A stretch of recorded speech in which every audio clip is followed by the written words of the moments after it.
And housing private limited ರವರ ವತಿಯಿಂದ ಅಭಿವೃದ್ಧಿ ಹೊಂದಿರುವ ಬಡಾವಣೆಯಲ್ಲಿ ಸೈಟ್ ನಿಮ್ಮದಾಗಿಸಿಕೊಳ್ಳುವ ಸುವರ್ಣ ಅವಕಾಶ.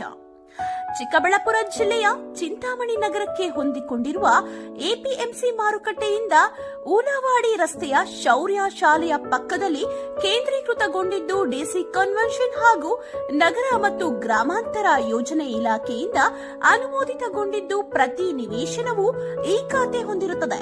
ನಮ್ಮಲ್ಲಿ 40-50, 40-60, 30-50, 30-40 ಅಳತೆಗಳು ಹೊಂದಿರುತ್ತದೆ ಹಾಗೂ ಪ್ರತಿಯೊಂದು ಸೈಟ್ಗಳಿಗೂ black top roads, 40 feet, 30 feet, ಮಳೆ ನೀರು ಹರಿಯುವ ಚರಂಡಿ, ಒಳಚರಂಡಿ ವ್ಯವಸ್ಥೆ, ಉತ್ತಮ ನೀರಿನ ಸೌಲಭ್ಯ, ಬೀದಿ ದೀಪಗಳು, ಉದ್ಯಾನವನ, over head water tank, children play area, green park, club house, swimming pool, indoor ಮತ್ತು ಔಟ್ಡೋರ್ ಗೇಮ್ಸ್, 24 ಗಂಟೆ ಸೆಕ್ಯೂರಿಟಿ ವ್ಯವಸ್ಥೆ, ಸಿಸಿಟಿವಿ ವ್ಯವಸ್ಥೆ, ಸೇವೆಗೆ ಟ್ರೀಟ್ಮೆಂಟ್ ಪ್ಲಾಂಟ್, ಅಲಂಕಾರಿಕ ಗಿಡಗಳು ಉಳ್ಳ ಸೈಟುಗಳ ಮಾರಾಟ ಆರಂಭವಾಗಿದ್ದು ಈಗಲೇ ಸೈಟ್ ಖರೀದಿಸಿ ಮಾಡಲು ಸಂಪರ್ಕಿಸಿ.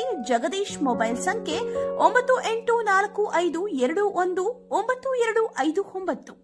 ಮಂಜು ಹೂಳವಾಡಿ 9164448762. ಶ್ರೀನಿವಾಸ 9448. ಚಿಂತಾಮಣಿ ನಗರಸಭೆಯ ವಾರ್ಡ್ ನಂಬರ್ 18ರ ಕೀರ್ತಿನಗರ ವಾರ್ಡ್ಗೆ ಬುಧವಾರ ಉಪಚುನಾವಣೆ ನಡೆದಿದ್ದು, ಉಪಚುನಾವಣೆ ಬಹುತೇಕ ಶಾಂತಿಯುತವಾಗಿ ನಡೆಯುವುದರ ಮೂಲಕ 73.94% ಮತದಾನವಾಗಿದೆ. ಡಿಸೆಂಬರ್ 30ರಂದು ಮತ ಎಣಿಕೆ ನಡೆಯಲಿದೆ. ಉಪಚುನಾವಣಾ ಕಣದಲ್ಲಿ 3 ಜನ ಅಭ್ಯರ್ಥಿಗಳಿದ್ದು, ಕಾಂಗ್ರೆಸ್ ಪಕ್ಷದಿಂದ ಮಹಮ್ಮದ್ ಶಫೀಕ್, ಜೆಡಿಎಸ್ ಪಕ್ಷದಿಂದ ಮುನವರ್ ಪಾಷಾ ಅಲಿಯಾಸ್ ಎಂಎಲ್ಎ ಹಾಗೂ ಬಿಜೆಪಿ ಪಕ್ಷದಿಂದ ಬಿವಿ ಸೂರ್ಯನಾರಾಯಣ್ ಪ್ರಕಾಶ್ ರವರು ಚುನಾವಣಾ ಕಣದಲ್ಲಿದ್ದು, ಬುಧವಾರ ನಗರದ ಎಪಿಎಂಸಿ ಮಾರುಕಟ್ಟೆಯ 2 ಮತಗಟ್ಟೆಗಳಲ್ಲಿ ಚುನಾವಣೆ ನಡೆಯಿತು. ಬೆಳಗ್ಗೆಯಿಂದಲೇ ಚುನಾವಣಾ ಕಣದಲ್ಲಿದ್ದ ಅಭ್ಯರ್ಥಿಗಳು ಹಾಗೂ ಬೆಂಬಲಿಗರು ಮತಗಟ್ಟೆ ಕೇಂದ್ರದ ಬಳಿ ಮತ ಚಲಾಯಿಸಲು ಬಂದವರ ಬಳಿ ಮತಯಾಚನೆ ಮಾಡುತ್ತಿದ್ದ ದೃಶ್ಯಗಳು ಸಾಮಾನ್ಯವಾಗಿದ್ದವು. ಇನ್ನು 3 ಜನ ಅಭ್ಯರ್ಥಿಗಳ ಭವಿಷ್ಯ ಇವಿಎಂ ಮಿಷನ್ನಲ್ಲಿ ಅಡಗಿದ್ದು, ಡಿಸೆಂಬರ್ 30ರಂದು ಇವರ ಭವಿಷ್ಯ ಹೊರಬಿಡಲಿದೆ. ಇನ್ನು ಚುನಾವಣಾ ಸಂದರ್ಭದಲ್ಲಿ ಯಾವುದೇ ರೀತಿಯ ಅಹಿತಕರ ಘಟನೆಗಳು ನಡೆದಂತೆ ಚಿಂತಾಮಣಿ ನಗರ ಠಾಣೆ ಪೊಲೀಸರಿಂದ ಬಿಗಿ ಪೊಲೀಸ್ ಬಂದೋಬಸ್ತ್ ವ್ಯವಸ್ಥೆ ಮಾಡಲಾಗಿತ್ತು. ಮತಗಟ್ಟೆಗೆ ಚಿಕ್ಕಬಳ್ಳಾಪುರದ ಎಎಸ್ಪಿ ಕಾಸಿಂ ರವರು ಭೇಟಿ ನೀಡಿ ಪರಿಶೀಲನೆ ನಡೆಸಿದರು.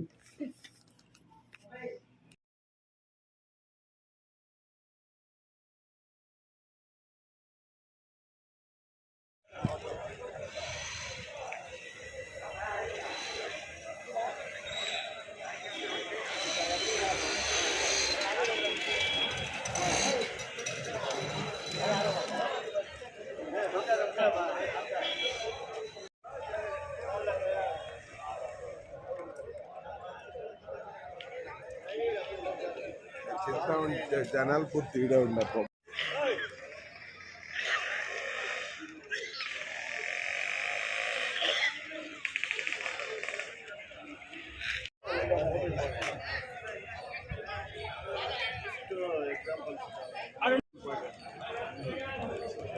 ఎమ్మెల్యే ఎంపీ తక్కువ కేసులో